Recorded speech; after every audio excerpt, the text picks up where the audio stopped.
नमस्कार दोस्तों, मैं द अशोका एकेडमी चैनल से विकास कुमार आप सबका बहुत बहुत स्वागत करता हूं। दोस्तों आज का हमारा टॉपिक है परंपरागत ग्रह, बौने ग्रह और लघु पिंड के बारे में। तो उम्मीद करता हूं ये आज का लेक्चर आपको बहुत पसंद आएगा और इससे मैं परीक्षा से संबंधित जो भी प्रश्न होंगे वो सारे आपको बताऊंगा। तो चलिए शुरू करते हैं आज का हमारा ये टॉपिक। पहला क्वेश्चन है इसका, ग्रह किसे कहते हैं, ग्रह क्या है। तो दोस्तों IAU यानी इंटरनेशनल एस्ट्रोनॉमिकल यूनियन के द्वारा प्राग में अगस्त के माह में 2006 में एक सम्मेलन गठित हुई थी। उस सम्मेलन में ग्रह क्या है इसके लिए कुछ निम्न शर्तों को रखा गया था। तो पहला ग्रह क्या है, उसका शर्त यह है कि ग्रह वे हैं जो सूर्य की परिक्रमा करते हो और उसका एक अपना खुद का कक्ष हो, यानी कि सूर्य की परिक्रमा भी करें और उसका खुद का एक अपना कक्ष भी हो जिसके इर्द गिर्द वे सूर्य की परिक्रमा करते हो, उसे ग्रह कहते हैं। दूसरा पॉइंट है दोस्तों कि उसका खुद का अपना गुरुत्वाकर्षण बल हो और उस गुरुत्वाकर्षण बल के कारण उसका रूप गोलाकार हो। तीसरा पॉइंट था दोस्तों कि उसके आसपास कोई भी आकाशीय पिंडों का झुंड ना हो जिससे उसके रास्ते में रुकावट पैदा हो सके। तो ये कुछ शर्तें थी ग्रहों के बारे में। ऐसे तो ग्रह क्या है, ग्रह सूर्य से ही निकला हुआ एक पिंड है जो सूर्य की परिक्रमा करता है और सूर्य से ही प्रकाश लेता है। तो ग्रहों का अपना प्रकाश नहीं होता है दोस्तों।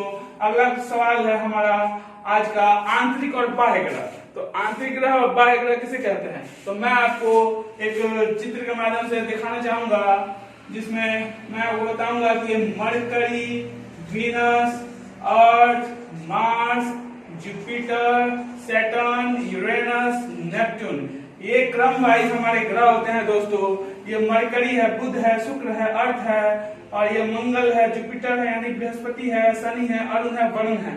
ये हमारे सूर्य से दूरी के हिसाब से ये ग्रहों का क्रम मैंने सजा दिया है। आप अधिकतर चीज इसी से समझ सकते हैं।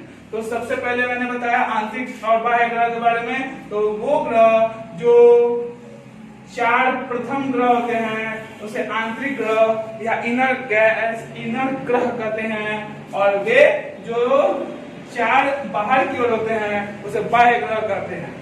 बाह्य ग्रह को बृहस्पति ग्रह भी कहा जाता है क्योंकि यह बृहस्पति से शुरू होता है दोस्तों। अगला हमारा सवाल है, सूर्य से दूरी के अनुसार ग्रहों को सजाएं। तो सूर्य से दूरी के अनुसार मैंने जैसे पहले ही सजा दिया है दोस्तों।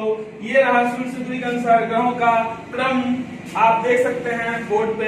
अगला सवाल है परिक्रमा करने के अनुसार। तो आपको एक मैं फैक्ट बता देता हूं दोस्तों, ये सूर्य से दूरी के अनुसार और परिक्रमा करने के अनुसार दोनों का जो आंसर होगा वो सेम ही होगा।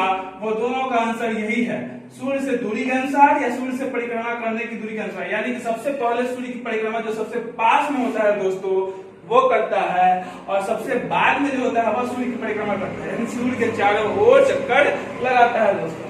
अगला सवाल है परिभ्रमण करने के अनुसार या घूमना जिसे कहते हैं, अपने अक्ष पर ही रहकर ऐसे घूम जाने को परिभ्रमण। जैसे हमारे पृथ्वी एक दिन का उसका भ्रमण होता है दोस्तों, तो वैसे परिभ्रमण करने के अनुसार आपको बताना है। तो इसका ज्यादा तो नहीं आता है, सबसे कम परिभ्रमण काल और सबसे अधिक परिभ्रमण काल वही दो पूछे जाते हैं। तो सबसे कम परिभ्रमण काल जो होता है दोस्तों ये जुपिटर का होता है, उसके बाद शनि का होता है। फर्स्ट जुपिटर होता है और सेकंड में शनि होता है और सबसे लास्ट में हमारा शुक्र होता है दोस्तों।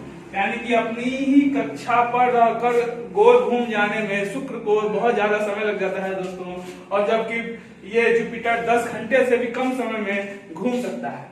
अगला सवाल है दोस्तों घनत्व के अनुसार। तो घनत्व के अनुसार भी सबसे ज्यादा घनत्व शुक्र ग्रह का ही है दोस्तों। शुक्र ग्रह का घनत्व सबसे ज्यादा है और ये जो शनि ग्रह का घनत्व है ये सबसे कम है। यही दो प्रश्न आपसे पूछे जाएंगे। शनि ग्रह का घनत्व बहुत कम होता है दोस्तों। कहा जाता है कि जितना इसका वजन है शनि ग्रह का उतने पानी में जब इसको रखा जाए तो ये तैरने लगेगा उस पानी में, यानी इसका घनत्व पानी से भी कम होता है दोस्तों।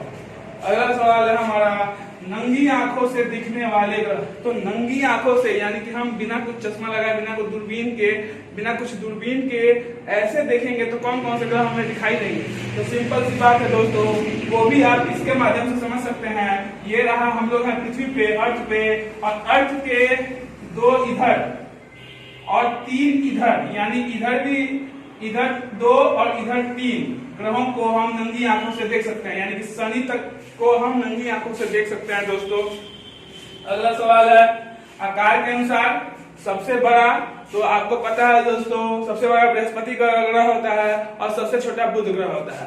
तो इसे भी आप ऐसे समझ सकते हैं, सबसे बड़ा मरकरी, सबसे बड़ा जुपिटर, सबसे बड़ा जुपिटर, फिर शनि, फिर अरुण, फिर वरुण। 5वां नंबर में पृथ्वी आता है दोस्तों। हम जिस ग्रह पे हैं वह हमारा ग्रह पृथ्वी, जिसपे जीवन संभव है, ये 5वें नंबर पे आता है।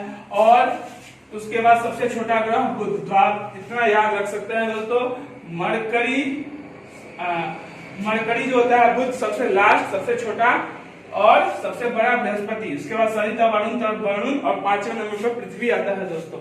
अगला सवाल है तापांतर सबसे ज्यादा किस ग्रह पे होता है? तो बहुत ही मजेदार सवाल है ये। तापांतर, ताप में अंतर, ताप अंतर का मतलब होता है ताप में अंतर। तो किस ग्रह पे ताप का अंतर दिन की अपेक्षा रात में बहुत ज्यादा होता है दोस्तों, तो वो हमारा बुध ग्रह पे होता है। एक्चुअली होता क्या है, बुध ग्रह पे ऐसी कोई गैस नहीं होती है, ऐसा कोई गैस नहीं होता है जो सूर्य की किरणों को रोक सके। तो होता क्या है, जब दिन का समय होता है तो दिन के समय में उसका तापमान 467 डिग्री सेल्सियस तक चला जाता है, और यही रात्रि में -173 डिग्री सेल्सियस, किसी किसी किताब में -170 डिग्री सेल्सियस भी दिया हुआ है दोस्तों। तो इतना तक चल जाता है, यानी रात में एकदम बर्फ जम जाता है, और दिन में तो आप समझ ही सकते हैं 467 डिग्री सेल्सियस कितना बड़ा तापमान है दोस्तों। यानी कि कुल अंतर यदि देखा जाए, इन दोनों को जोड़ दिया जाए तापांतर, तो 600 डिग्री सेल्सियस का तापांतर इस बुध ग्रह पे हमें मिलता है दोस्तों। अगला पृथ्वी का वहन।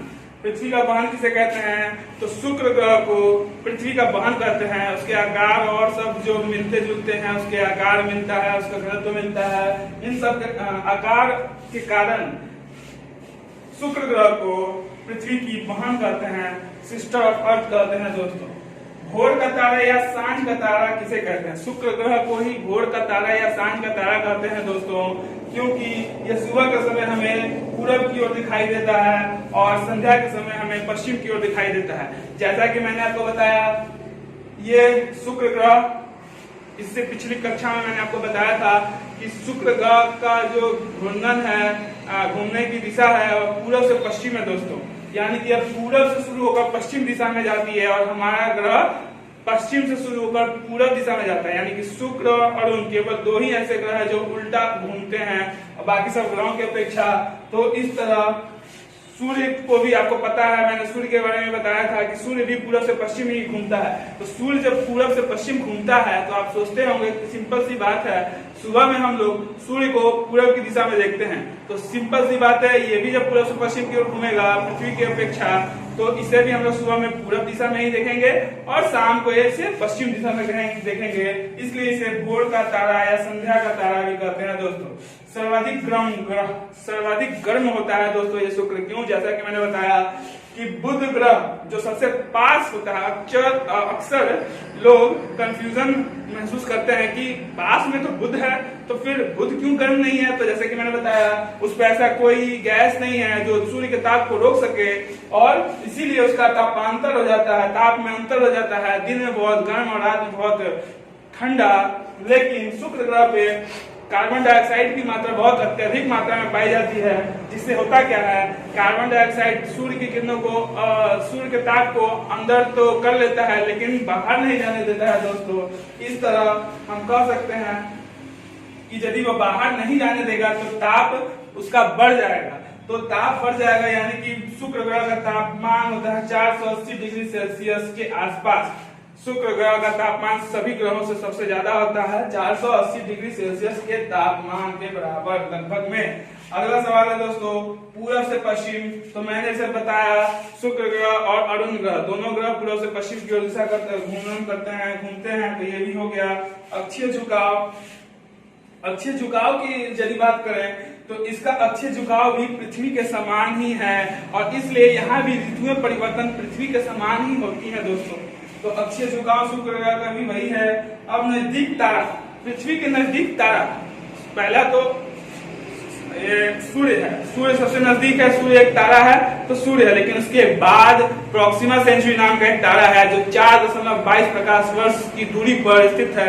इस तरह हम कह सकते हैं दोस्तों कि प्रॉक्सिमा सेंचुरी सूर्य के सबसे नजदीक का तारा है। तो आज का ये हमारा वीडियो यहीं पे समाप्त होता है। मैं इसका फिर अगला वीडियो लेकर आऊंगा, उसमें हम लोग पढ़ेंगे और बाकी ग्रहों, उपग्रहों, लघु पिंडों के बारे में और चंद्रमा के बारे में। तब तक के लिए बहुत बहुत धन्यवाद।